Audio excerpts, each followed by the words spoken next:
Hey everybody, I hope you all are doing well, and today we're doing an unboxing and the first of 2 hauls for this month. This one is the full set of the 8 bottles of the Diageo 2022 Special Releases, which is composed of quote-unquote rare and collectible Scotch whiskies that push the boundaries of flavor, F-L-A-V-O-U-R, end quote. There, of course, is the standard bearers like Lagavulin12 and Talisker 11 and Oban 10 with new twists on them. But there's also some lesser known, well, at least to me, lesser known scotches that are going to make this 2022 collection really interesting. So things like Bridge 26 and Mortlach Cask Strength, Cardhu 16, and Clynelish 12, and even more. So we're going to take a look at the full 2022 Diageo Special Release bottles, their amazing artwork, talk a little bit about the whiskey inside, and also go over how much we paid for each of the bottles and whether or not the full collection is worth the $1,200 plus that we paid for them.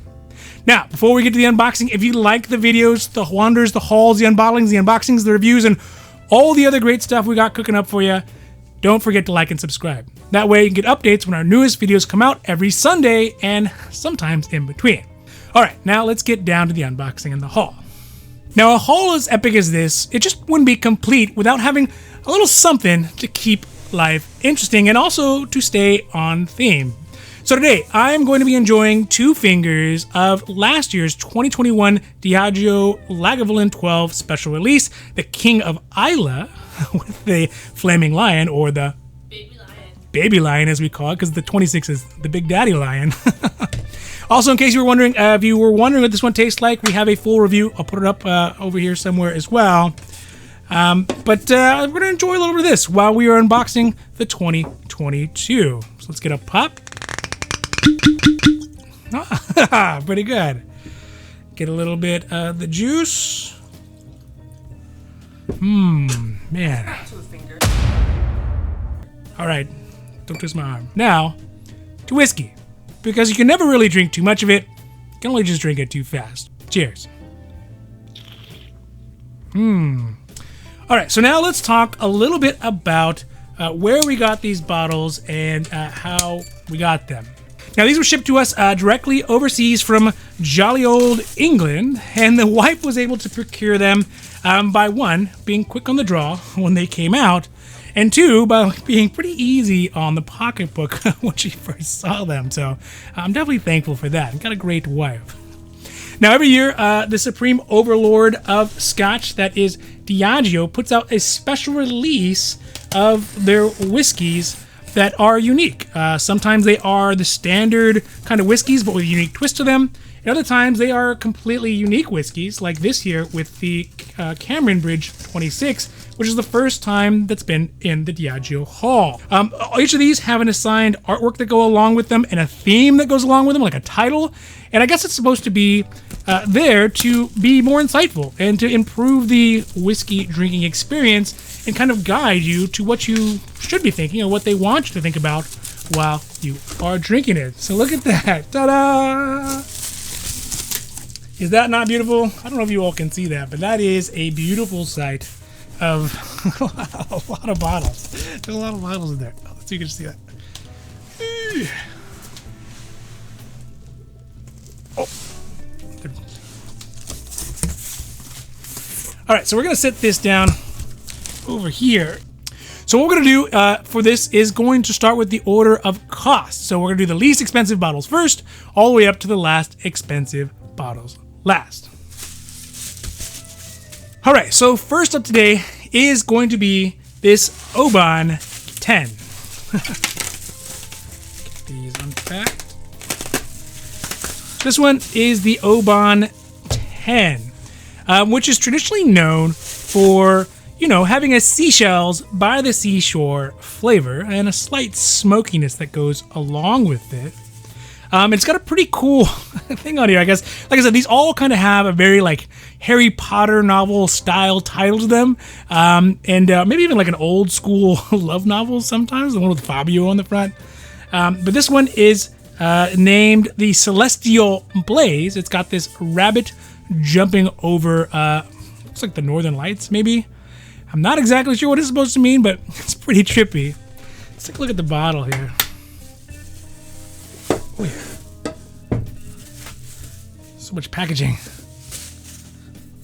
Look at that. That is a good looking bottle. And I would imagine all these are. I know the artwork was specifically done for this project, so I'd be surprised if any of them are not aesthetically pleasing. This one specifically we got for $100.18. It has an ABV of 57.1%, so it's definitely no slouch. Obviously, it's aged 10 years as well, and it's uniquely a new bottling for Oban, which, you know, doesn't really happen that often. Also, the key feature of this one, it is matured in refill and new American oak casks, but then is further matured in Amontillado seasoned cask that is also lightly peated. Oh, also, I forgot to mention that all of these bottles are 700 milliliters. I think they're all 700 centiliters. Centiliters, sorry, metric system. So that is the Oban 10. All right, now next up is the number 2 whiskey, which is a name that should be familiar to anyone who knows anything about Scotch, to anyone who's anybody, which is this Talisker. Oh yeah, Talisker 11. Look at that. Now that is trippy. It looks like a Grateful Dead cover or something, or something from like Pink Floyd from back in the day. The name on this one is The Lustrous Creature of the Deep, which I think I saw that horror movie back in the day. It's got that guy with the monster suit coming out of the lagoon, right? When you saw that one? Anyways, the price on this one was $104.95, and the ABV on it is at 55.1%. Obviously, it is aged 11 years. And the key aspect of this is that, you know, Talisker is such a well-known whiskey for its normal American oak and ex-bourbon cask that they age it in. But also, this one specifically, it takes some Talisker that was matured in wine casks, adds them to the blend to bring a new perspective on the classic whiskey flavor that Talisker is known for. So that is the Talisker 11. Now, the next bottle up is going to be the Singleton Glen Ord. I think is this one. It's got some good packaging on there. Let's get this one open.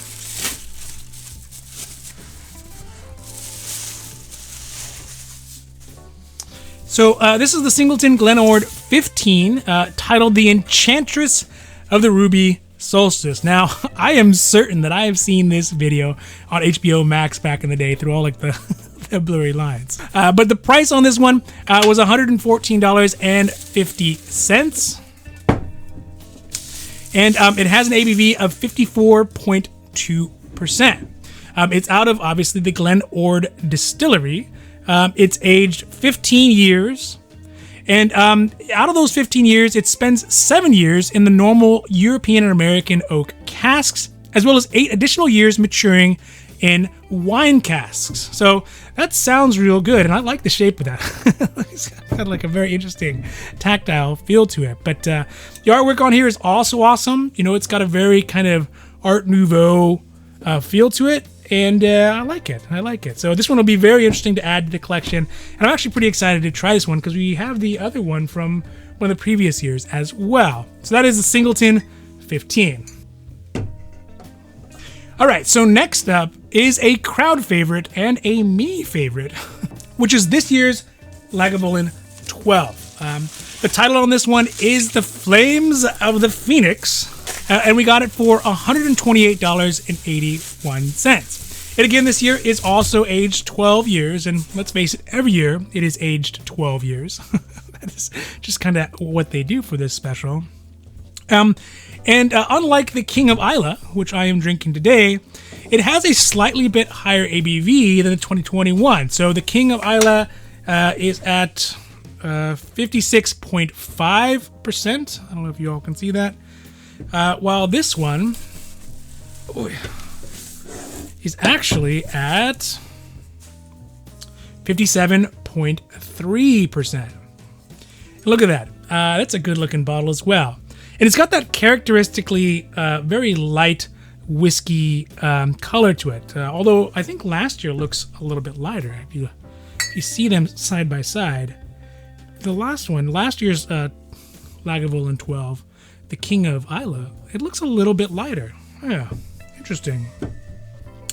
Now for this year, the good folks at Lagavulin have picked out specific barrels to use that had much higher phenols, which I guess is what regulates how much peatiness you get out of the barrel once they burn it or char it or whatever. And they chose those barrels with higher phenols to try to really increase the smokiness of their Lagavulin this year, which would be quite impressive considering how smoky last year's was. Then after that, they finish it off in virgin oak barrels to add some spice to it as well. Also note, this is the 21st year of this release of the Lagavulin 12. So it'll be really interesting to try this one out in a review here in the not so distant future, compare it to the last year's and see, what those changes, what kind of direction those took in the whiskey. And let's face it, I'm always happy to have yet another Lagavulin addition to the collection, kind of whatever direction it decides to go.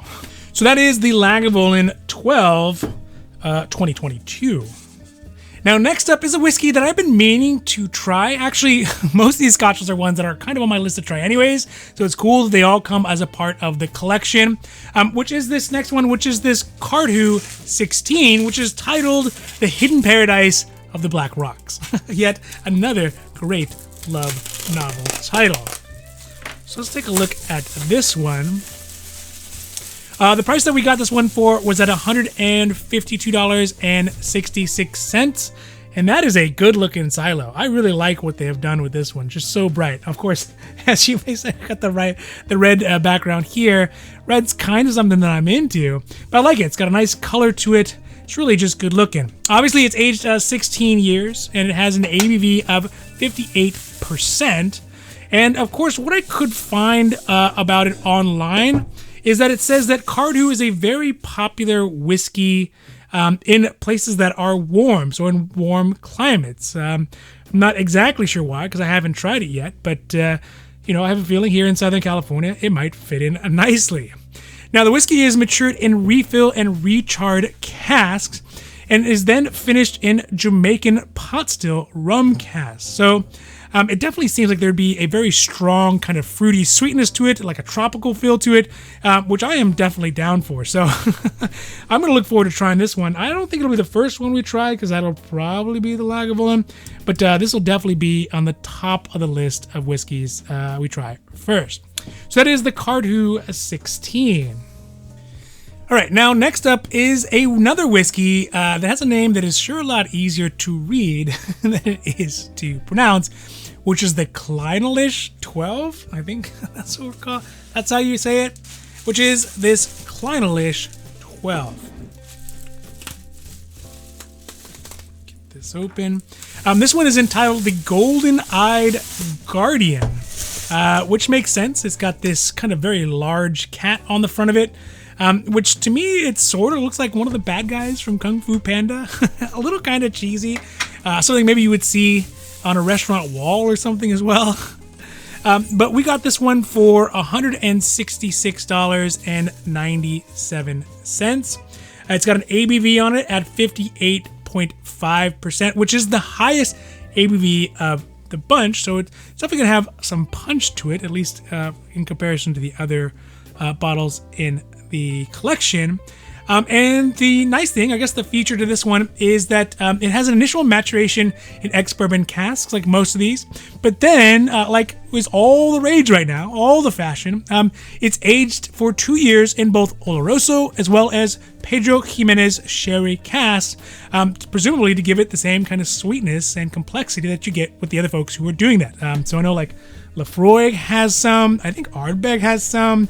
A lot of the Redbreast have it for sure, those Irish whiskeys, which are all great. I have not yet met a PX or an Oloroso version of whiskey that has come out that I didn't like. So this is another one that I'm really excited to try, despite the maybe the imagery on it being a little cheesy. So that is the Clynelish 12. Ooh, starting to get a little boxed in here. Starting to get kind of claustrophobic. All right, now. So as we get to these last two bottles in the collection, this is where things start to get interesting and also start to get kind of expensive for that matter. So at number 7 is one that is not in a silo, which is the Mortlach Cask Strength. So the interesting thing about this one is, unlike any other one, it does not have an age statement on it. The title on this one is The Lure of the Blood Moon. Again, I think that was one of the vampire novels. And we bought this one for $238.53. It comes in this little... Let's see if we can get this out. Whoop. Slides off nicely. And look at that. That is a beautiful box. In fact, it looks like a novel, right? It actually looks like a novel, like a book that you would put on your bookshelf. That looks real nice, and I think that the packaging on it looks great. Let's take a look at the whiskey. Ooh, fancy. Oh, it's much lighter than I thought it would be. So like I said, we got this one for $238.53. The ABV on it is at 57.8%. And, you know, Mortlach is a Scotch that is really known oftentimes for its kind of sherry matured whiskeys. They mature in the sherry casks. But this one specifically is finished through a combination of red muscat wine and tawny port wines. And then it's also finished with a very small virgin oak as well. So, you know, I think it's not... So I've never tried Mortlach before. I have definitely seen it in my ventures out wandering. You could probably see him in some of the other videos. But I know it gets a lot of hype. It seems to be very sought after, and it makes it really interesting to try. So I'm excited to get a chance to try this special version of it as a gateway to maybe try some of the normal standard level ones. So that is the Mortlach Cask Strength. All right, so last and definitely far from least is this last one, which is from the mothership of all the Diageo distilleries, the largest of all the distilleries, and really the largest in all of Europe, from what I can tell, is this Cameron Bridge 26. So there is no title on this one, so it doesn't get kind of a cool, fancy title, which kind of makes sense because it's its initial debut. So I guess if it was an album, it would be self-titled. I guess that's how we would think about that. It's got a very cool kind of imagery on it, almost like a World of Warcraft, like the original version, or I don't know, kind of a very a Knight's Tale feel to it. So I really like it. It's got an ABV of 56.2%. And we paid $262.38 for it, which is the most expensive out of the collection, which is still not too bad considering last year the Daddy Lion, as we appropriately call it, the Lagavulin12, I think was like $3,000 or $2,600, stuff like that. How much? $2,000. So, you know, at a tenth the price, you get in the same year, you know, there's something to be said for that.